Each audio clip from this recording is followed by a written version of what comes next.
मैं सत्यजीत भगत आपको प्रणाम करता हूँ। गुरु कौन है? गुरु क्या हैं? गुरु की परिभाषा क्या है? गुरु और सद्गुरु में क्या अंतर है? क्या वे एक ही हैं या फिर अलग अलग?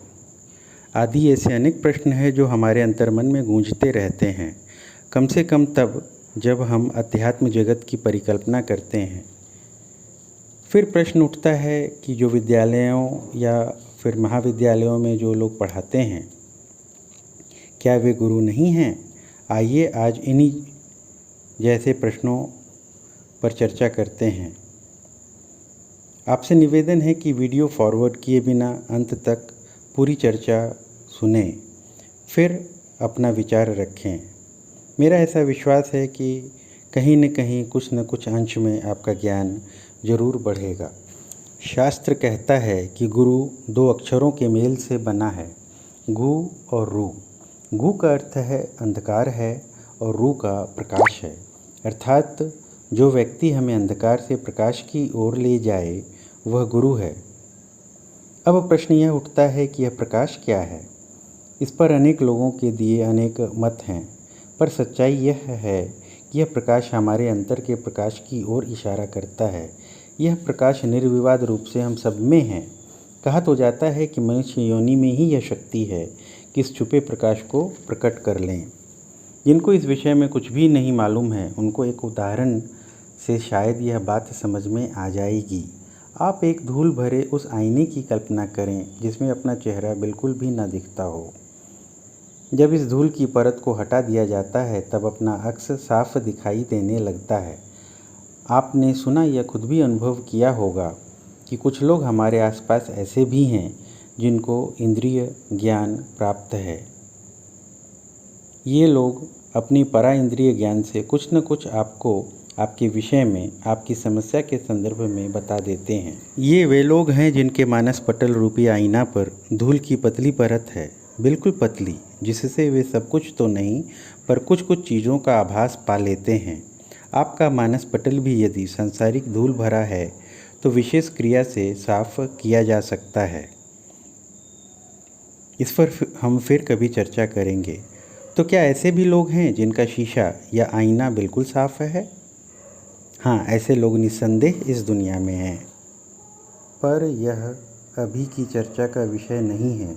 इस पर हम अलग से चर्चा करेंगे। आइए अपने विषय पर हम लौटते हैं। गुरु कौन है?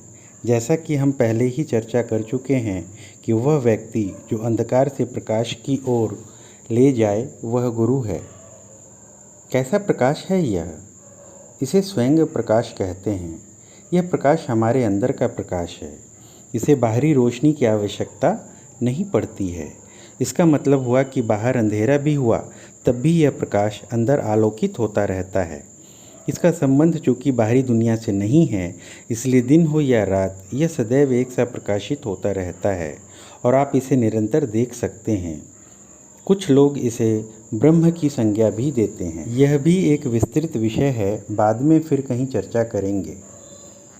अब हम दूसरे प्रश्न की तरफ बढ़ते हैं। गुरु क्या हैं? शास्त्रों ने इसकी उपमा कुम्हार से दी है, जो बाहर से तो चोट देते हैं पर अंदर से प्यार भरे हाथों से हमारे चित्त रूपी कच्ची मिट्टी को संवार देते हैं।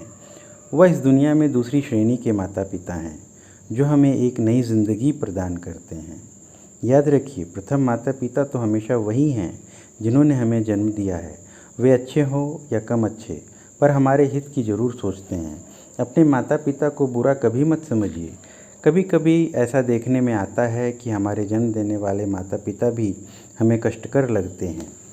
इस पर हम अलग से चर्चा करेंगे।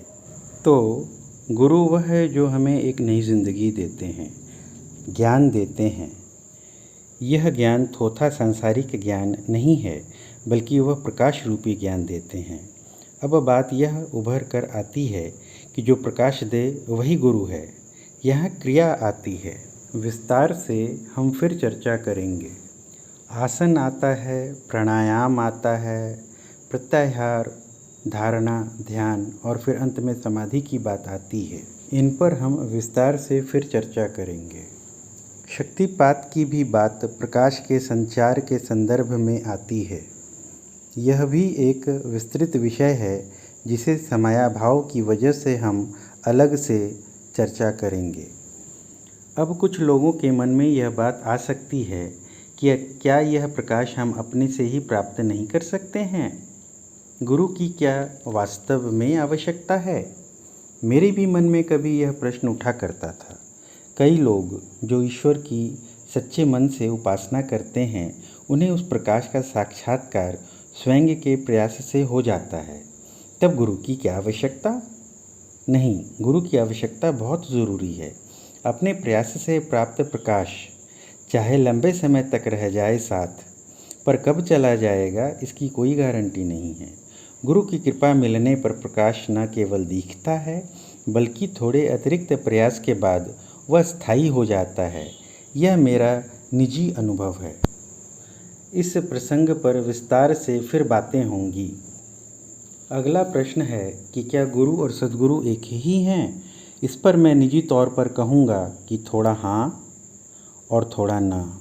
गुरु और सद्गुरु दोनों ही प्रकाश देते हैं। तब अंतर? गुरु केवल अपने शिष्यों पर कृपा दृष्टि बनाए रखते हैं, जबकि सद्गुरु निस्वार्थ और परमार्थ प्रेम के सागर होते हैं। ये शिष्यों का ही नहीं, बल्कि प्रत्येक जीव का कल्याण करने के लिए होते हैं। इनके सामने जाति, धर्म, योनि, लिंग आदि कोई मायने नहीं रखता। यह अहेतुकी कल्याण भी समस्त जीवों पर करते हैं। इसलिए तो इन्हें ईश्वर से भी श्रेष्ठ माना जाता है, क्योंकि जो मानव के भाग्य में नहीं लिखा होता, ये लोग उसे भी देने में सक्षम होते हैं। इन्हीं के लिए कहा गया है कि गुरु गोविंद दोऊ खड़े, काको लागू पाएँ, बलिहारी गुरु आपने, गोविंद दियो मिलाय। इस श्रेणी में स्वामी रामकृष्ण परमहंस, त्रिलिंग स्वामी, महाअवतार बाबा, स्वामी विशुद्धानंद, स्वामी सत्यानंद सरस्वती, महर्षि मेही, नामदेव, संत ज्ञानेश्वर, तिरुवल्लुवर, रामानंद, कबीर, सूर, नानक, साईं बाबा, बुद्ध, महावीर, चैतन्य महाप्रभु, ईसा आदि कई संत आते हैं। सबों का नाम गिनाना यहाँ संभव नहीं है। आपको आश्चर्य होगा यह जानकर कि इन नामी संतों के अलावा ऐसे कई सद्गुरु पद पर प्रतिष्ठित संत हैं जो गुमनाम रहकर जन कल्याण कर रहे हैं। ये संत भौतिक रूप से शरीर त्यागने के बाद भी अपने कारण शरीर में रहकर मनुष्य मात्र की सहायता करते हैं, जो उनको सच्चे हृदय से पुकारते हैं। इनका वास ऋषि लोक में है। इस पर फिर विस्तार से चर्चा करेंगे। एक आखिरी प्रश्न आज की चर्चा में शामिल करता हूँ। वह यह कि विद्यालय या महाविद्यालय में पढ़ाने वाले गुरु नहीं हैं। इस पर मैं कहना चाहूँगा कि ये लोग भी हमें ज्ञान देते हैं, पर यह सांसारिक ज्ञान है, इसलिए इनको शिक्षक कहना बेहतर होगा। हाँ, एक शिक्षक गुरु भी हो सकता है यदि वह परा ज्ञान देने में सक्षम हो। कौन परा ज्ञान दे सकता है, इस पर हम फिर विस्तार से चर्चा करेंगे। अब मैं समस्त गुरुजनों व सद्गुरु को सच्चे हृदय से प्रणाम करता हूँ। मेरी व्याख्या में कई त्रुटियाँ रह सकती हैं। यदि आपको पता चले तो नीचे कमेंट बॉक्स में ज़रूर लिखें। मैं उनको देखकर यथोचित कार्यवाही करूँगा।